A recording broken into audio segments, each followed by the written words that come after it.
el tema de esta noche, bienaventurados los que lloran. Aleluya. Y continuando con las bienaventuranzas, hoy tocaremos un segundo escalón o la segunda bienaventuranza, y está en Mateo 5:4, que dice: bienaventurados los que lloran, porque ellos recibirán consolación. Recordemos, hermano, que el sermón del monte no es el plan de salvación, es un modo o una guía, o podríamos decir como el termostato del creyente. ¿Y cómo sabemos que no es el plan de salvación? Buena pregunta, porque en este sermón no se menciona la muerte y resurrección de Cristo, y esa es la base de nuestro evangelio. Este sermón expresa la naturaleza de la mente de Cristo, para que así nosotros sepamos que así tiene que ser nuestra mente también. La forma de los cristianos o los creyentes, de la manera que tienen que pensar, de los que han sido lavados por la sangre de Jesús y ahora son templos del Espíritu Santo. Lo primero que vimos en el primer escalón, ¿se acuerdan? Eso mismo. Muy bien, que los cristianos pues somos pobres en espíritu, pues no tenemos nada que presentar ante la santidad y majestad del Santo Dios, y estamos vacíos ante su presencia y reconocemos que somos nada sin Él. Y a través del mensaje van a notar repeticiones, pero es porque yo quiero que se grabe en nosotros, aleluya. Cuando nosotros nos vaciamos del yo, nos llenamos de humildad. Él nos llena de su Espíritu Santo y nos da el reino de los cielos, pero que ese reino de los cielos que comenzamos a disfrutar en la tierra son las herramientas celestiales que Él nos va a dar para así nosotros poder llevar a cabo la misión que Él nos dio. Ahora no estamos solos, pero no podemos subir al segundo escalón si primero no hemos tomado la decisión de negarnos a nosotros mismos, de tomar la cruz cada día y seguir a Jesús, y continuamente recordarnos que con Cristo estoy juntamente crucificado. Con Cristo estoy juntamente crucificado. Gálatas 2:20 dice: con Cristo estoy juntamente crucificado, y ya no vivo yo, mas vive Cristo en mí. Y lo que ahora vivo en la carne, lo vivo en la fe del Hijo de Dios, el cual me amó y se entregó a sí mismo por mí. Eso me mantiene humilde y eso me ayuda a subir al segundo escalón. Bienaventurados los que lloran, porque ellos recibirán consolación. Todos nosotros sabemos lo que es llorar. Se enferma un hijo, se muere un familiar, algo trágico viene a nuestra vida. Lo importante es que todos lloramos, unos más que otros.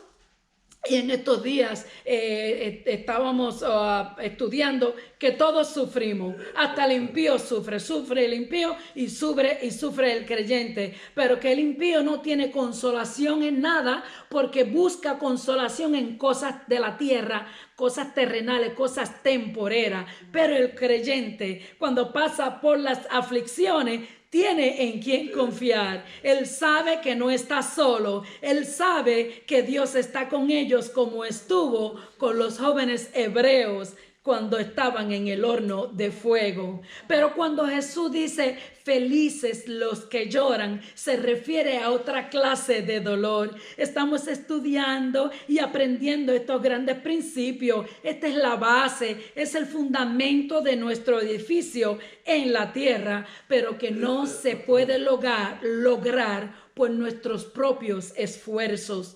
Necesitamos el poder del Espíritu Santo para poder construir sobre la roca. El propósito principal del sermón es establecer ante el mundo la ley del reino de Dios. Y por supuesto que a cualquier incrédulo le va a llamar la atención esta bienaventuranza. Bienaventurados los que lloran, porque ellos tendrán consolación. ¿Por qué? Pues porque no pueden entender que Dios llame felices o bendecidos o bienaventurados a los que lloran, porque el que está llorando es porque está pasando por alguna pena. No entiende que en este caso es por causa del reino de Dios. Esto tiene que quedar claro.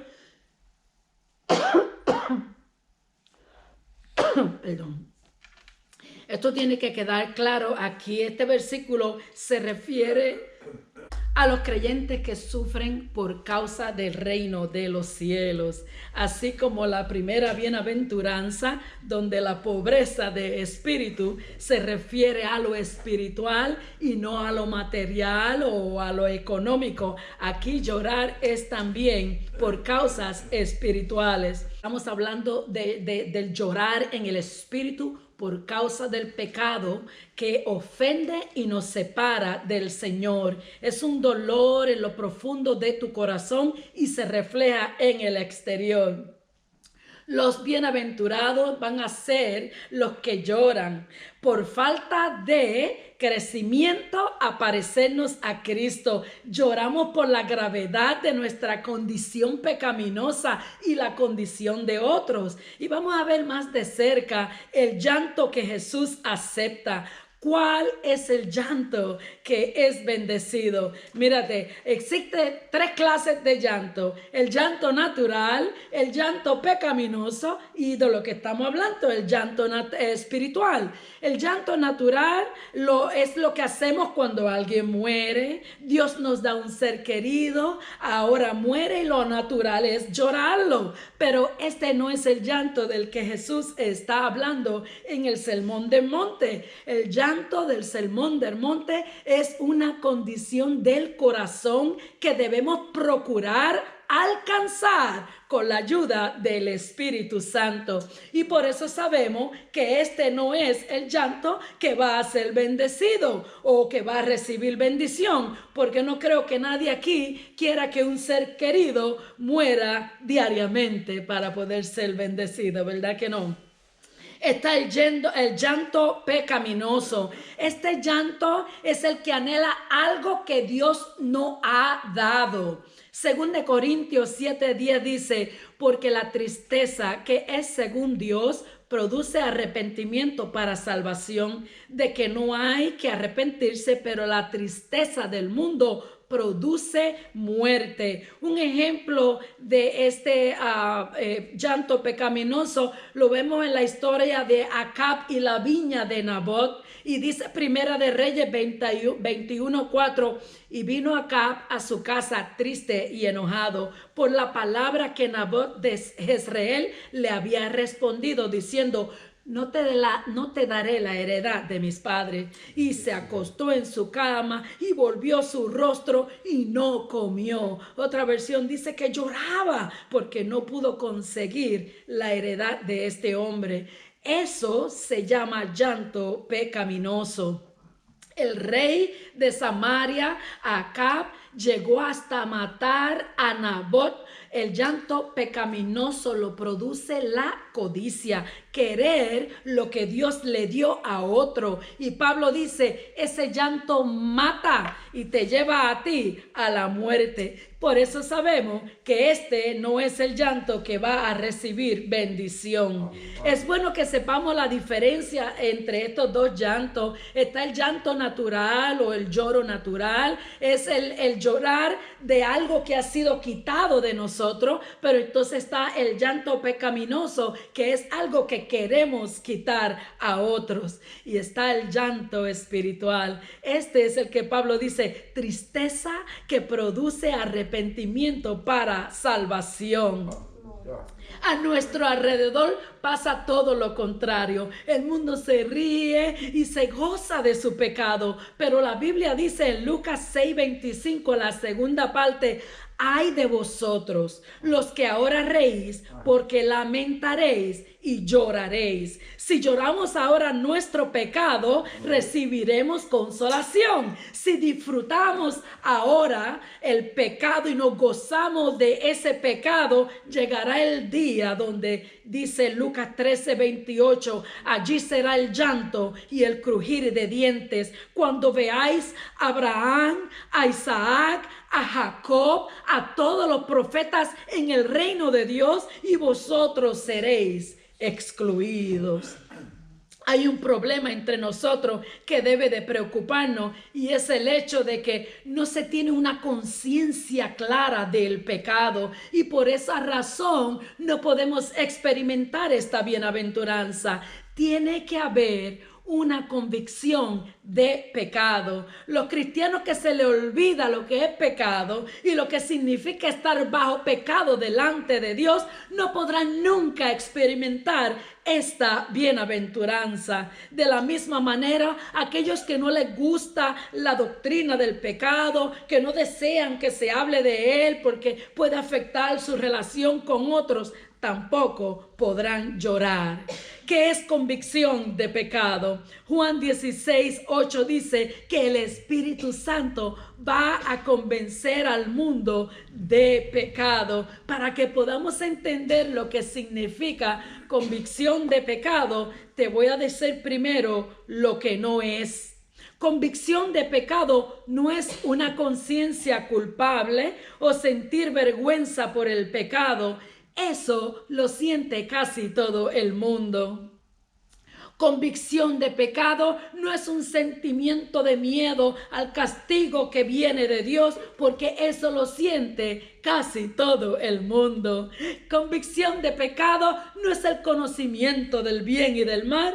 Eso lo siente casi todo el mundo. Muchas personas leen la Biblia y están conscientes de que la paga del pecado es muerte. Saben que ningún fornicario o inmundo o avaro tiene parte en el reino de Dios. Hasta están de acuerdo en que los malos deben pasar su eternidad en el infierno. Tener la convicción es sentir repugnancia total del pecado. Y esto pasa solamente cuando vemos la belleza de Dios, cuando vemos la santidad de Dios, cuando vemos su pureza y cuando reconocemos que el pecado no puede habitar entre Él y nosotros. Salmos 5:4 dice: porque tú no eres un Dios que se complace en la maldad, el malo no habitará junto a ti.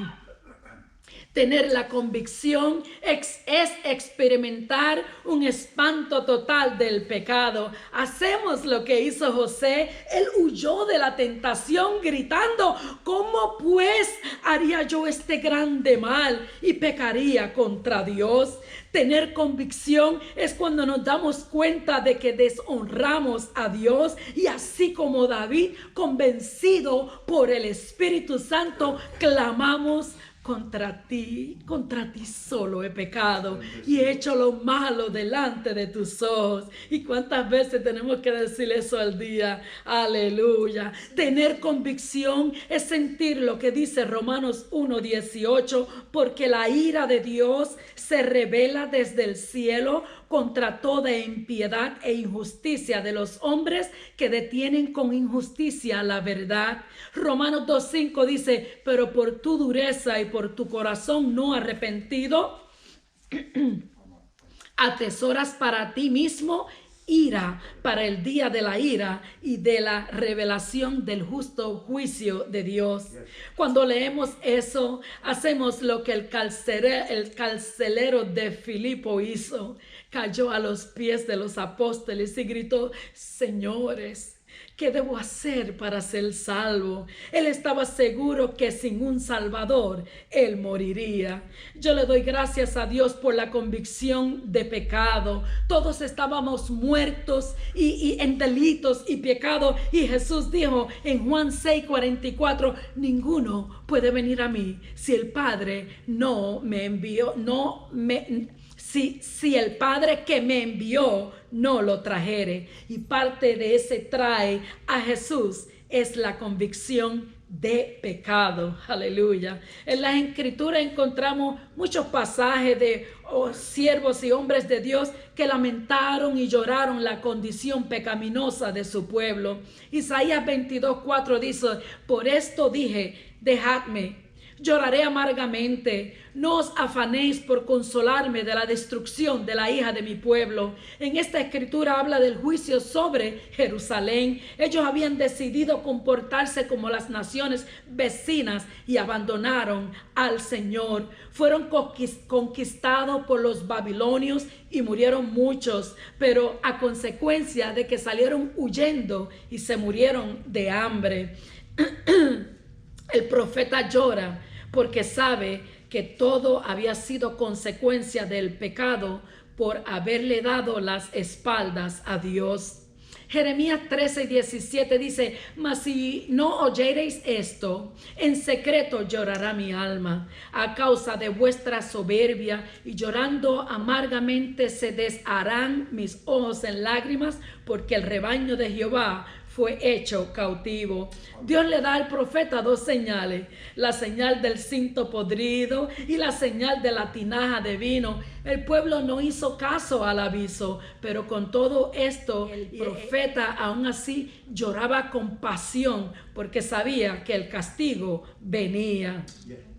Lucas 19, 41, 44 dice: y cuando llegó cerca de la ciudad, al verla, lloró sobre ella, diciendo: oh, si también tú conocieses a lo menos en este tu día lo que es para tu paz, mas ahora está encubierto de tus ojos, porque vendrán días sobre ti cuando tus enemigos te rodearán con vallado y te sitiarán y por todas partes te estrecharán y te derribarán a tierra y a tus hijos dentro de ti, y no dejarán en ti piedra sobre piedra, por cuanto no conociste el tiempo de tu visitación. Jesús sabía lo que iba a venir a Israel por haber rechazado al Mesías, y eso lo hace llorar por ellos. Esta palabra nos recuerda lo que viene para nuestra nación, pero nadie hace caso. Tenemos que orar. ¿Y cuál es el texto más pequeño de la Biblia? Jesús lloró. Esto es evidencia de lo que es el pecado y sus consecuencias. Podemos ver cómo cada uno de estos hombres experimentaron dolor, angustia y lamento por el pecado. Ellos lloraban porque sabían lo que significaba el pecado y sus consecuencias. A ellos les dolía el pecado de los demás. Ellos entendían las consecuencias que éste trae a la vida de los que lo rodean. Nosotros entendemos que si tenemos el Espíritu Santo en nuestros corazones, que el fruto del Espíritu Santo, que es el amor, y nos vamos a poder entender y vamos a poder ver y sentir estas almas que están en pecado. Si no se convierten, no podrán experimentar la salvación y la vida eterna, y eso nos llama a que oremos por ellos. Un malentendido puede pasar donde el creyente cree que solo se llora el día de su conversión. Este es un concepto equivocado del pecado, aún en la iglesia, y se toma como algo liviano, algo como creemos que son fallas, que estamos llenos de errores, y nunca lo vemos como una violación a Dios, como rebelión contra Dios. El cristiano llora por su pecado al darse cuenta de la transgresión de la ley de Dios, que ha ofendido a su Creador y su Señor y su Salvador.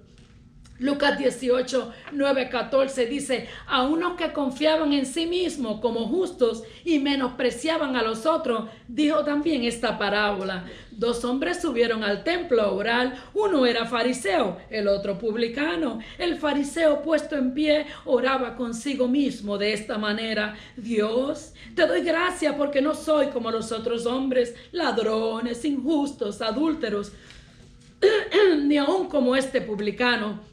Yo ayuno 2 veces a la semana, doy diezmos de todo lo que gano.